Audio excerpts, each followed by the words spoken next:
কবিতা লিচু চোর লিখেছেন বিদ্রোহী কবি কাজী নজরুল ইসলাম। বাবুদের ডাল পুকুরে, হাবুদের ডাল কুকুরে, পুকুরের ওই কাছে না লিচুরে গাছ আছে না, কোথা না আসতে গিয়ে এ বড় কাস্তে নিয়ে, গাছে গিয়ে যেই চড়েছি ছোট এক ডাল ধরেছি। ও বাবা মরাত করে পড়েছি সরাত জোরে, পরিপর মালির ঘাড়েই সে ছিল গাছের আড়েই, বেটা ভাই বড় নচ্চার তোমাদুম গোটা দোচ্চার, লাফিয়ে ডিঙে দিয়াল দেখিয়ে ভিটকে শিয়াল, আরে ধ্যাত শিয়াল কোথা ভোলাটা দাঁড়িয়ে হতা,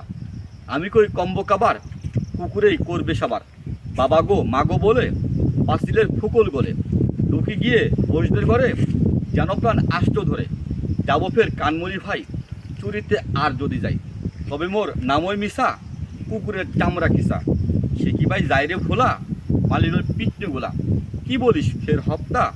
তওবা না খপ্তা।